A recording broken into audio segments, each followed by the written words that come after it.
Welcome to சோலை சாய் சமையல். இன்றைய வீடியோவில் சளி இருமலுக்கான மருந்து தான் ரெடி பண்ண போகிறோம்.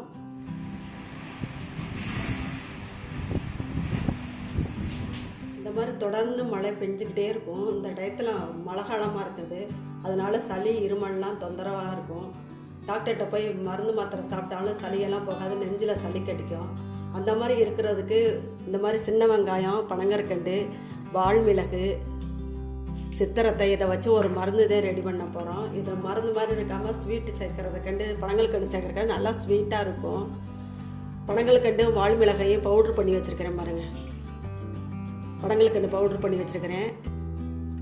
சித்திரத்தை, வால்மிளகு எல்லாத்தையுமே பவுட்ரு பண்ணி வச்சுருக்கேன் பாருங்கள். இதை வச்சு ஒரு மருந்து ரெடி பண்ணோம்னா நம்ம சாப்பிட்டோம்னா வெறும் வயிற்றில் சாப்பிட்டோம்னா நெஞ்சில் இருக்க சளியெல்லாம் வெளியேற்றிடும். வாங்க வீடியோக்குள்ளே போய் எப்படி செய்கிறதுன்னு பார்க்கலாம். சாஸ்பேனில் நெய் ஊற்றிக்கலாம். கொஞ்சமாக ஊற்றினா போதும். வெங்காயம் வதங்குறதுக்குலாம் ஒரு 1/2 ஸ்பூன் இருக்கும். நெய் வேண்டான்னு நினைக்கிறவங்க நல்லா நெய்யை விட்டுக்கலாம். பொடியாக அரிஞ்சு வச்சுருக்க சின்ன வெங்காயத்தை போட்டு நல்லா வதக்கிக்கலாம். இதுக்கு சின்ன வெங்காயமே போடணும், பெரிய வெங்காயம் போட்டு செய்கிறதில்ல.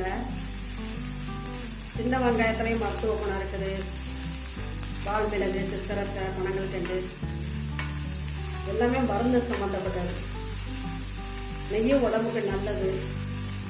நல்லா வதக்கிக்கலாம். வெங்காயம் நல்லா வதங்கிருச்சு. இந்த டயத்தில் நம்ம 3 ஸ்பூன் பனங்கல்கண்டு போட்டுக்கலாம். பவுட்ரு பண்ணி வச்சுருக்கோம்ல, பனங்கல்கண்டு பவுட்ரு போட்டுக்கலாம்.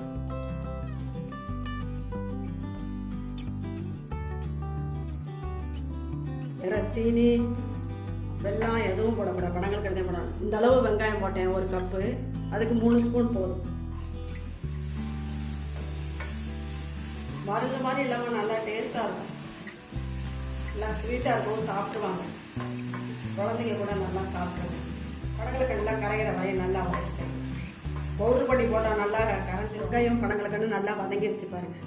இந்த டயத்தில் நம்ம சித்திரத்தை பவுட்ரு பண்ணி வச்சுருக்கோம்ல, அதை போட்டுக்கலாம். 1/4 ஸ்பூன் போட்டுக்கலாம். வால்மிளகு பவுட்ரு பண்ணி வச்சுருக்கோம்ல, அதையும் 1/4 ஸ்பூன் போட்டுக்கலாம். ஆமாம், சித்திரத்தையும் ரொம்ப நல்ல மருத்துவ குணம் உள்ளது. எப்பேற்பட்ட சளி இருமலையும் கேட்கும். மழை காலத்தில் இந்த மாதிரி பவுட்ரு பண்ணி வச்சுக்கிட்டு சித்திரத்தையை பாலில் போட்டு குடிக்கலாம். வால்மிளகும் சித்திரத்தையும் பவுட்ரு பண்ணி வச்சுக்கிட்டு பாலில் போட்டு குடிச்சிங்கன்னா சரியாக இருந்தவங்களுக்கு 3 நாளைக்கு இந்த வெங்காயத்தை வதக்கிட்டு சாப்பிட்டா நல்லா கேட்கும். இந்தளவு வதங்கினா போதும். நம்ம ஸ்டவ் ஆஃப் பண்ணிக்கலாம். சளி இருமலுக்கான மருந்து அருமையாக ரெடி பண்ணிட்டேன் பாருங்க. இதேமாதிரி வீட்டில் இருக்கவங்களுக்கு நீங்களும் சளி இருமலாக இருந்தால் டாக்டர்கிட்ட போயிட்டு வந்தாலும் சரியாகலான்னா இந்த மாதிரி செஞ்சு கொடுங்க, நல்லா கேட்கும். ஒரு பிளேட்டில் மாற்றிக்கலாம். மாற்றிட்டு ஆற விட்டுட்டே சாப்பிடணும். சூடோடு சாப்பிட்றாதீங்க. ஆற விட்டு சாப்பிட்டிங்கன்னா நல்லாயிருக்கும். நம்ம 1 கப்பு வெங்காயம் போட்டு வதக்கினதுக்கு இவ்வளோதே வந்திருக்கு பாருங்கள். இது பெரியவங்களாக இருந்தால் இது ஃபுல்லாக சாப்பிட்றணும், கொஞ்சம் தானே இருக்குது. சின்னவங்களாக இருந்தால் 2 பேர் சாப்பிடலாம். அது ரொம்ப நல்லா கேட்கும். இதே மாதிரி நீங்கள் வீட்டில் இருக்கவங்களுக்கு செஞ்சு கொடுங்க சளி இருமலாக இருந்தால். இந்த வீடியோ பிடிச்சிருந்தால் லைக் பண்ணுங்கள், ஷேர் பண்ணுங்கள். நம்ம சேனலுக்கு மறக்காமல் சப்ஸ்கிரைப் பண்ணுங்கள். நன்றி, வணக்கம். அடுத்த வீடியோவில் பார்க்கலாம்.